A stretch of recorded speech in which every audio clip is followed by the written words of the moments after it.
at yun po mga taraidor ng Kalingap, ay naglabasan na po, nagkabistuhan na. At katunayan po dyan ay ibinisto na po or pinagwagwagan na po nitong nanay nung anghit na si Butanding, na ito raw po talagang si Dr. Wakwak na ito ang siyang nag-post sa kanila or nagsolsol sa kanila. At kung hindi ka ba naman tanga na Butanding ka, pamilya ka kasi kayo ng mga bobo na mga putang na ninyo. Ayan. Mamaya, pag-uusapan po natin yan dahil gusto ko lamang po munang ipahatid sa lahat po ng aking mga subscribers ang mapagpalang pagbati sa inyong lahat na sana manawari ay ligtas kayo sa lahat ng uri ng kapahamakan, ligtas sa anumang uri ng mabibigat na problema sa buhay, bagkos ang darating na lamang sa inyo, swerteng walang katapusan. Ayan, at mabalik na po tayo dito sa mga taraidor ng Kalingap, at ngayon po ay nagkakagulo na ang mga putang ina. Nagkakagulo na. Dahil nga po dito sa umamin na po yung nanay nitong si Ototin na may anghit, na yan daw po palang si Dr. Wakwak na yan ang talagang nagtulak para sila ay magpatulpo. Umamin na po yan, at hindi lamang po ako ang pwede magsalita niyan. Diyan po, panoorin niyo po yung iba dyan na nagsabi na umamin na. Yung nanay, yun pong Butanding. Ngayon, ay kung hindi ba naman kayo't isa't kalahating bugok, ay bakit kayo nagpaho? Naniwala dito sa isang bugok din na walang utak na itong Dr. Wakwak na ito. Kaya sabi ko nga po ay yun ang problema sa mga taong bobo. Yun ang problema nang magmula pagkabata hindi nakatikim ng gatas, bobo ang kalalabasan. Kaya itong mga magulang nitong si Otote na may anghit, ay kanyan, hindi mga nakatikim ng gatas yung mga animal na kaya mga bobo. Tingnan yan. Yun ang sasabihin na siya raw nagtulak. Imaginin mo, hindi ko ma-imagine ang mga putang nanto, nagpasolsol dito sa isang bugok na tanga na adik. Imaginin mo yan. Ha? Kumpara doon sa, doon kay, Kuya Bal, ang kakampihan, itong si adik at na alien ang kinampihan. Hindi ba naman putang ina itong itsura nito, dito kayo maniniwala sa hayop nito, na isang alien? Putang ina nyo, mabubo kayo. Ayan diyan kayo naniwala. Putang ina ninyo. Bobo ang mga putang ina. Hayop. Yan ang pinaniwalaan nyo. Kisa dito kay Rab na kayo ay tinulungat lahat na mga wala kayong utang na loob ng mga putang ina ninyo. Ayan kayo pa nagmamalaki ng mga buwaka ng ina ninyo. Ha? Isigway ko lang sandali. Panoorin nyo yung bagong upload ni Rab Batubang. Ni Rab. Yung first daw na napag-graduate ng Kalingap. Yung si Marian.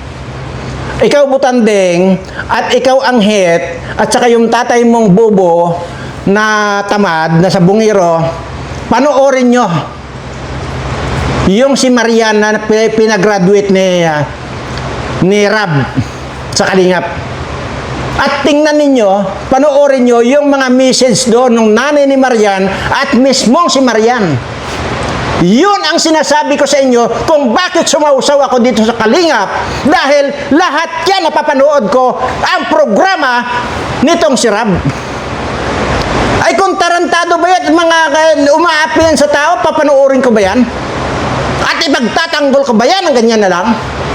Hindi. Ikaw tamad ka, sa bungiro ka, ha? Ang tinutukoy ko rito yung tatay nitong si Kwan, anghit. Panoorin nyo. Grabe. Yan po yung isa sa dahilan kung bakit talaga nanggagalaiti ako. Dahil yan po yung mga yun talaga sinusubaybayin ko. Lalo itong anghit na ito. Sinubaybayan ko. Yung Erika na isang burikat. Sinubaybayan ko yan. Kaya ganun na lang ang galit ko sa mga putang ng mga burikat na ito.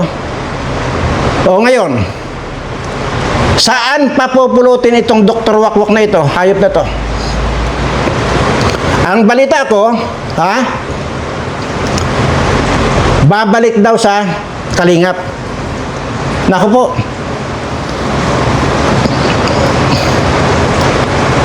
Ano yan? Joke. Matapos mong traidorin ang Kalingap, mayroon ka pang mukha na para sabihin na babalik ka sa Kalingap, tarantado ka. Huwag na. Una, para sa inyong tatlo, Red Shane, Kapiso, at ikaw, Dr. Wakwak, siya nga po pala mamaya na yung address ko sa kanila.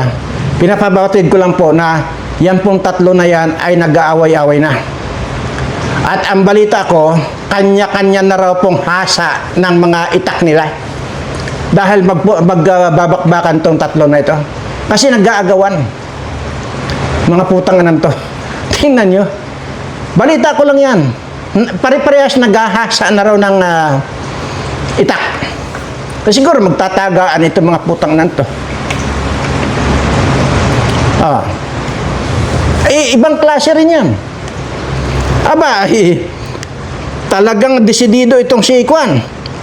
Desidido itong Kapiso na talagang mananaga ito. Tingnan mo naman ang itsura ng putang ina. Tao ba yan? Ay, bullshit na yan. Ganun din ito si Red Shane. Hindi ko maintindihan kung bakit ganito mga itsura nito, mga alien nito. Alien nga siguro itong mga putangan to. Ayan ang mga itsura nito, mga putangan to. Tapos yan ang mga walang utang na loob sa Kalingap. Matapos palamunin ng Kalingap, ay kagaya nung napanood ko na sinasabi ni Rab, na matapos na patuloyin sa bahay, pinaupo pa sa sopa, pinalamon pa itong Kapiso na ito. Ngayon, araw-araw binabaratan itong si Kuya Bal. At saka ito mismo si Kuya Rab. So, imaginin mo.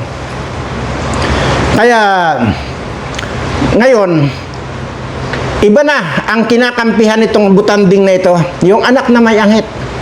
Yung may anak na, na ayaw mainitan sa dagat. No? Yung anghit. Butangin na. Parang na ditong butangin na, parang nandito na ako sa Mindoro, parang naaamoy ka pang putangin ng anghit na ito. Hayop na ito. Okay.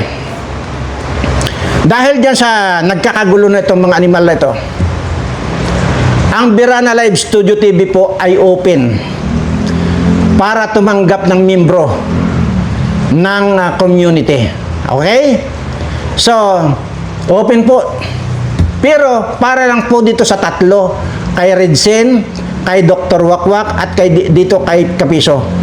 Kayo lang ang pwedeng mag-apply dito na para maging membro at na maging Birana partner. Ayan. Kayo po. So, anumang oras ay pwede ko kayong tanggapin dito. Kaya lang po, medyo may konting kondisyon lang. Unahin na natin kay Kapiso kung gusto mo mag-apply dito sa akin na para maging membro ng ating community. Ay, sa harap ko, gusto ko, ikaw mismo ang mag-plies dyan sa mga ngipin mo na pagkalalaki na parang pala kalalaki ng mga kanyan. Kasi nakakamalas yan. Kaya gusto ko, kung mag-apply kayo dito, desidido kayo, tatanggapin ko kayo rito, lalo na ikaw, Kapiso, i-plies mo muna yung mga ngipin mo kasi malas yan. Okay? Yun ang isa sa condition ko. Dito, sa community ng Birana Live Studio TV, hindi nyo na kailangan ng pera. Wala na kayong kailangan na masasabihin mga sponsor. Diyan kayo nagkakagulo sa mga sponsor eh. Dito, nandito na lahat. Pwede nyo nang higaan dito ang pera. Kasi mga mukha kayong mga pera, mga putangan nyo. Pwede nga dito eh. Magpustahan tayo dito. kayang-kayang i-cremate kayo gamit itong pira, dolyar na nandito sa akin. Gusto nyong i-challenge ako? Kayang-kaya kayo i-cremate nito mga nandito mga dolyar. Dito, hindi kayo problema ng sponsor. Hindi natin kailangan ng pira dito. Wala na kayong hahanapin dito. Kaya lang, yun na ang kondisyon ko. Bago kayo mapasok dito, bunutin mo muna sa harapan ko yang kasing lalaki ng pala ng ngipin mo. Okay. Dito naman kay Redsin. Bago kita tanggapin dito, Redsin, total naman, lasinggiro ka naman, 24 hours kang lumalaklak ng kwan, kaya sira na yung kidney mo.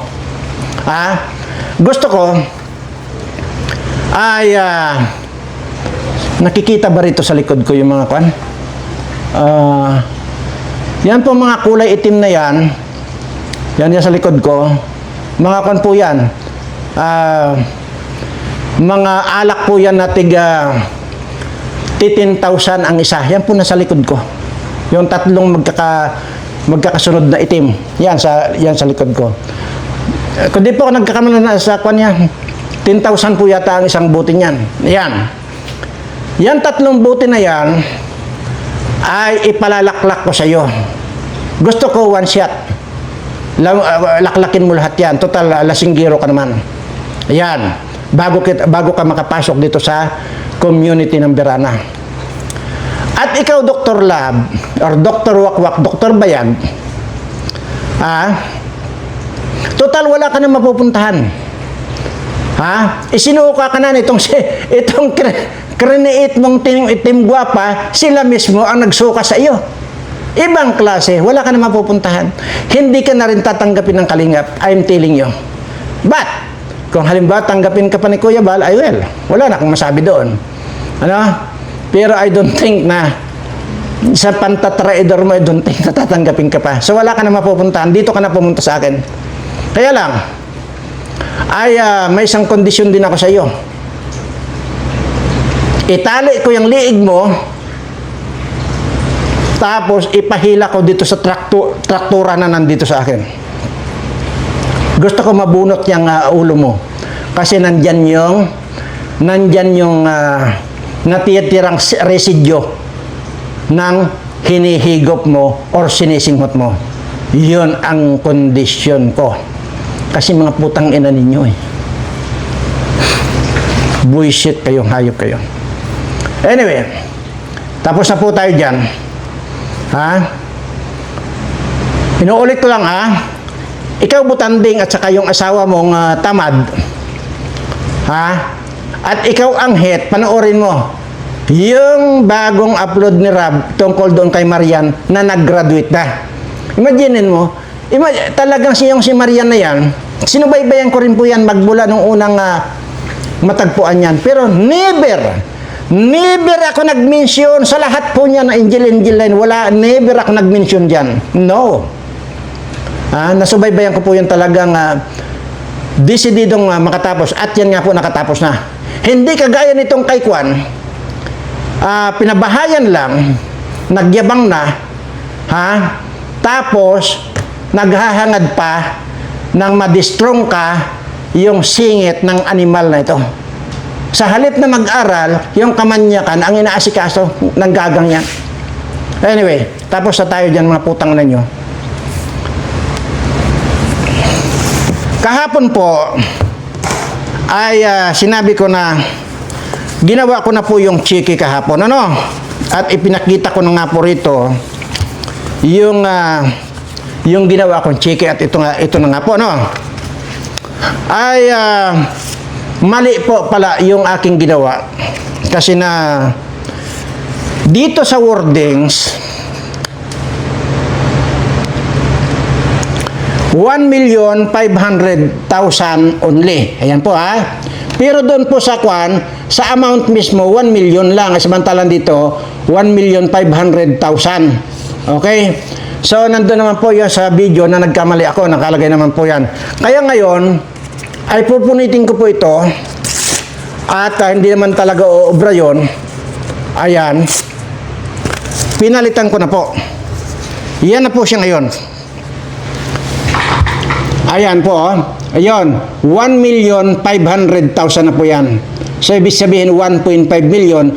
At naka-date po ng June 5, 2026. Kasi nga po, ini-expect ko nga ma-reach na natin yung 150,000 subscriber, pero parang bumagal po. Bumagal yung pag-subscribe, ano? So 149, 291. So ibig sabihin mayroon pa tayong 700. Ay kulang-kulang mga ganon. Kulang-kulang 800. Ayan. 800 na lang kulang. So ang ini-expect ko ngayong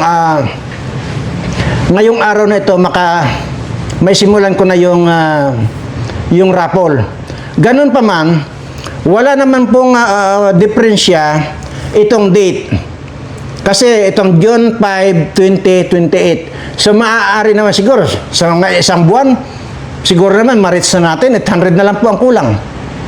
So maigugo na po natin. So wala naman pong problema yung date. Ayan. So ngayon, may nagtatanong po na kung halimbawa po yung ang manalo yung OFW natin sa abroad, ano, napakasimple naman po, sinagot ko naman po yan dati pa eh. Ayaw ko kung bakit problemado kayo diyan sa kung paano may padala sa inyo. Napakarami pong paraan ang pagpapadala. Kahit saan sulok kayo ng mundo naroroon, may money transfer. Marami pong paraan eh. Napakarami po. May bank to bank. May Western Union. Napakarami pong paraan. Ang sinasabi ko po kasi, kung dito lang sa Pilipinas, ang mabubunot kung sakali, ay ipapadeliver ko po personal sa mga tao ko. Itong cheque mismo. At diyan naman po wala pong problema itong cheque ko dahil kahit saan po ito pwedeng i-withdraw. Kung kinakailangan gumawa na ako ng manager's check, edi gagawa ng manager's check. Wala pong problema. Or, pwede pong i-withdraw yan ng tao ko bago pupunta doon sa nanalo para cash nang dadalhin doon. Pero ang gusto ko nga po rito, pahawakan muna itong cheque mismo doon sa nanalo para mapil niya na talagang muna nanalo siya.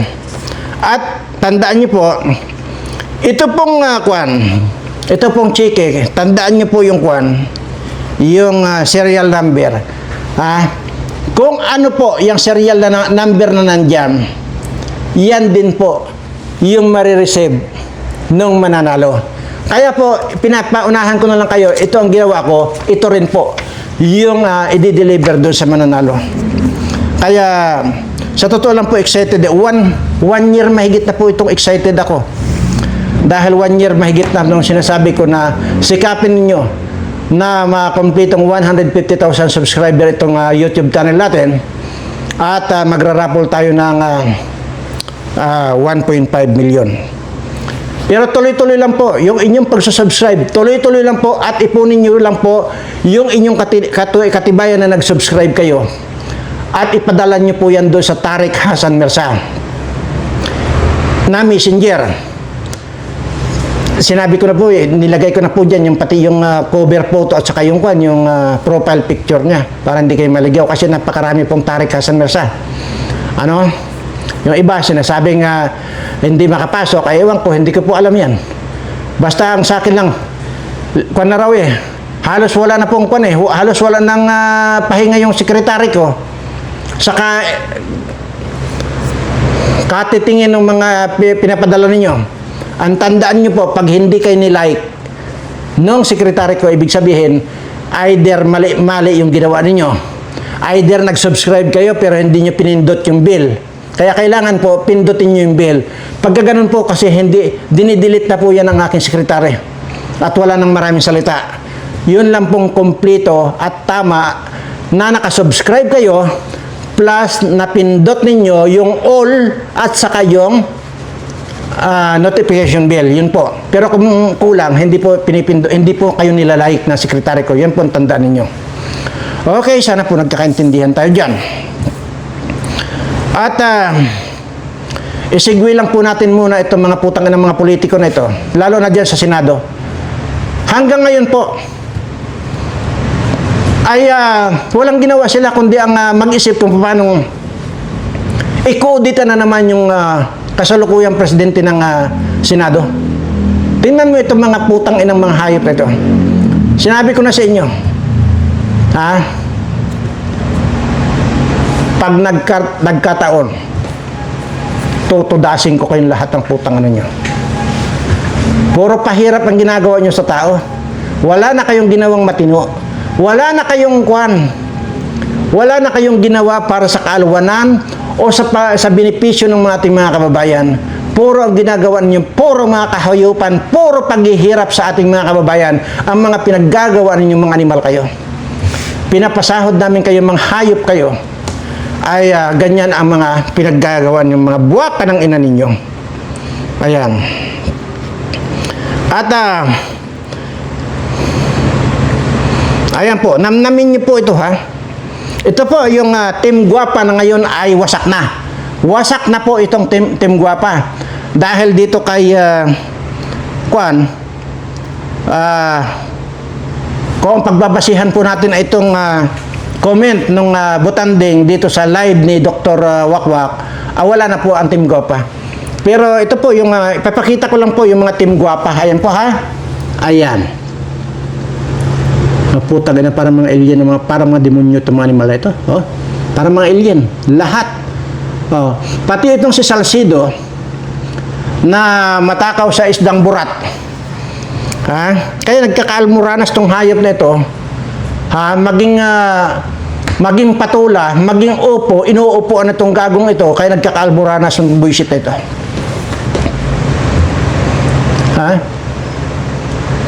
Wala kasing katigil-tigil sa paninira dito sa Kalingap. Lalo na particular dito kay Kuya Bal mismo. Hindi ko talaga maintindihan sa mga animal na ito kung bakit ganun na lang ang galit nitong mga lalo nitong kapiso na putang nanto. Yan ang hindi ko maintindihan eh. Hinahanap ko lahat yan. Kung saan doon banda ang kagalit-galit sa ginawa ni Kuya Bal. Pero wala akong makita. Kaya itong mga putang inanto, ano kaya kung pataihin ko na lang ng pako itong mga putang nanto? Kaya lang kasi kung gagawin ko yun, wala na akong mumurahin. Kailangan talaga mumurahin ko ng mumurahin ito hanggang sa mamatay. At ito nga, itong si Wakwak, ay nag-iisip na raw po yatang kwento. Nag-iisip na magbigti ito. Kasi, dito pa lang eh, minartilyo na niya yung kanyang mga ngipin eh. Ayan Kaya isa na lang yung tinira niya. Minartilyo na niya yung kanyang mga ngipin. Habang nakatawa. Kasi may sira na ang ulo. Imaginin mo siya pala. Mga kababayan, alam nyo na itong si Wakwak ang nagtulak para magpatulpo itong mga bubong na pamilya na ito, na pamilyang Ototen, pamilyang Burikat, pamilyang Anghit, at pamilyang Sugarul. Yan po yan. Nagkabistuhan na itong mga putang inan to. Nagkabistuhan. Anyway, ulitin ko lang po. Ito po ay bonus na lang po itong mga dinadaldal ko rito. Kung gusto nyo pong panoorin ito, bonus na lang po sa inyo. Pero alam nyo po mga kaibigan, gusto ko po talaga sana mapanood din nyo kung paano pong ma-detox yung in-injection sa inyo nung time na COVID-19 na yan. Napaka-delikado po yan. Mayroon na pong nagpapatotoo doon sa sinasabi kong mga sintomas. Kung mababasa nyo po dyan sa comment section, yung sinasabi ko minsan may makakaramdam kayo na parang kinukuryente. Pero sa mga saglit lang naman po yan. May nagpatotoo na po dyan sa comment section. Yung panlalabo ng mata, samantalang hindi naman dati ganon. Yung ngayon daw, konting kain lang daw nila ng kung ano, konting inom lang daw ng kung ano na dati naman daw nilang iniinom, allergy na agad. Yun po, yung mga sintomas niyan.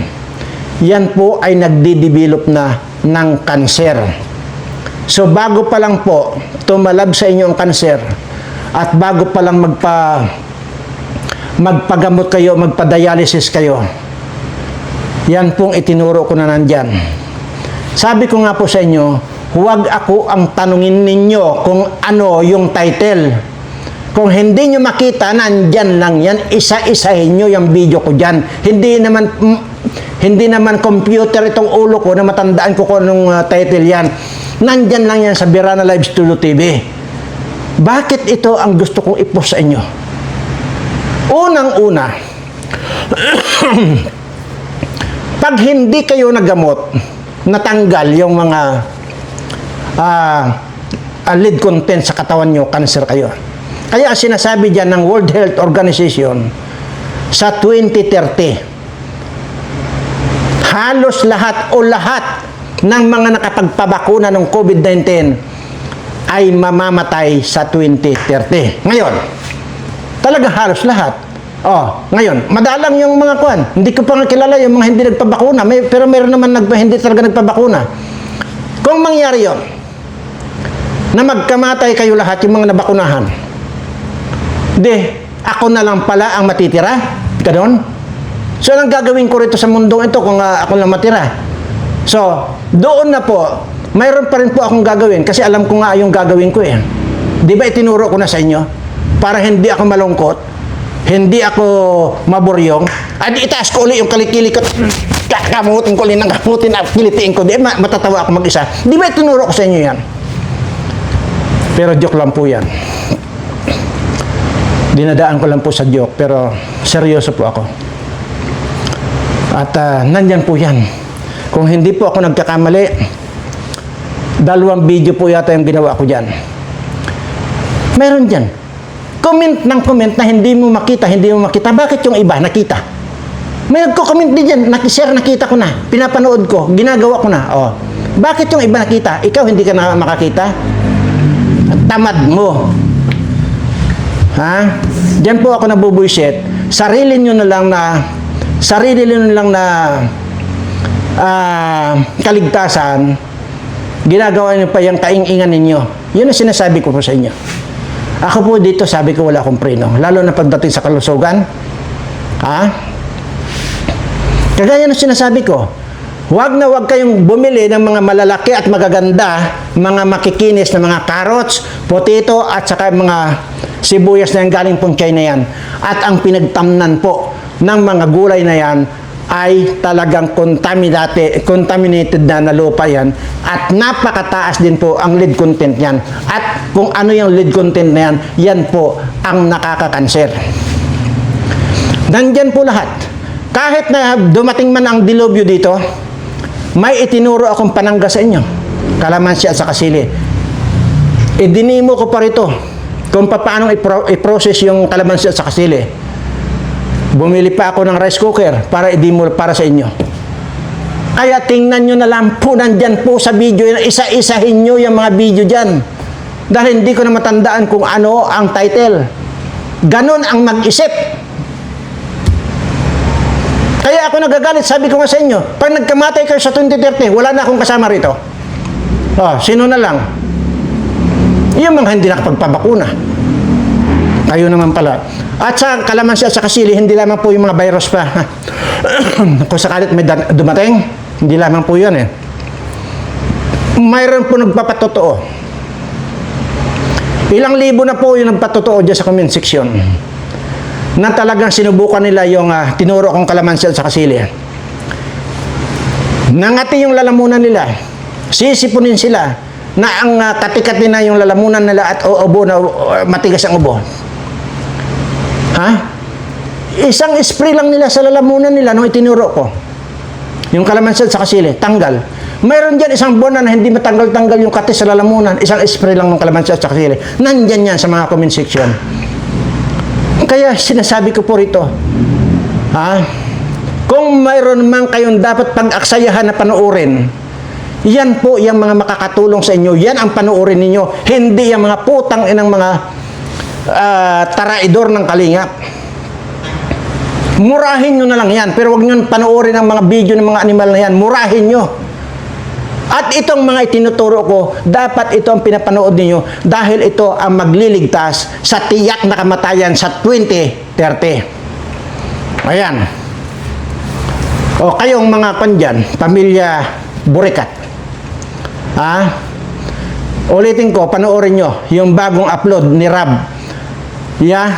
Unang napag-graduate ng Kalingap, na scholar ng Kalingap, yung si Marian. Napakaganda yung message niya. Maging yung nanay nung ni Marian, napakaganda ang message. Itong putang inang Burikat na ito na butanding, ano ang message?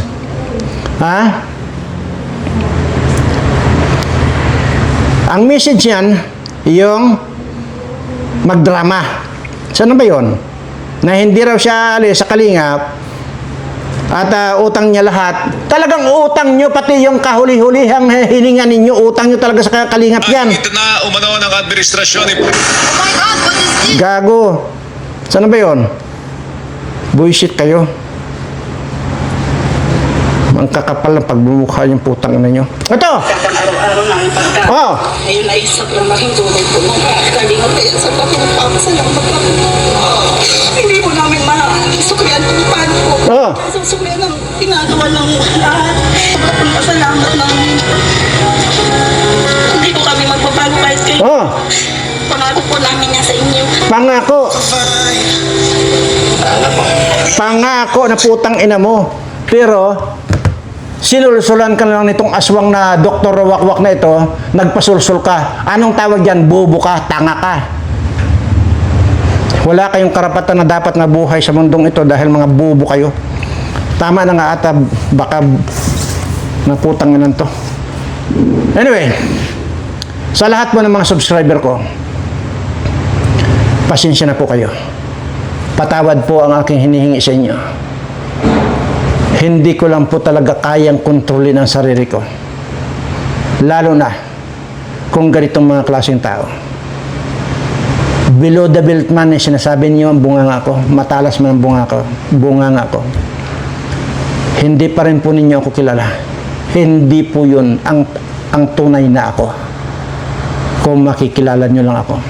Anyway, makikilala nyo ako. Balang araw makikilala nyo rin ako. Pagtiyagaan nyo lang po panoorin yung mga videos ko dyan. Hindi ko po kayo pinipersa na panoorin itong mga sinasabi ko. Unang-una, puro mga, wala namang kakwenta-kwenta ito. May kakwenta-kwenta ba itong mga video kong ito? Ang i-consider nyo pong may kwenta, yung itinuturo ko sa inyo kung paano kayo maligtas sa tiyak na kamatayan. Maraming salamat po at sa lahat po ng aking mga subscriber, bago man yan o luma, mahal na mahal ko po kayong lahat.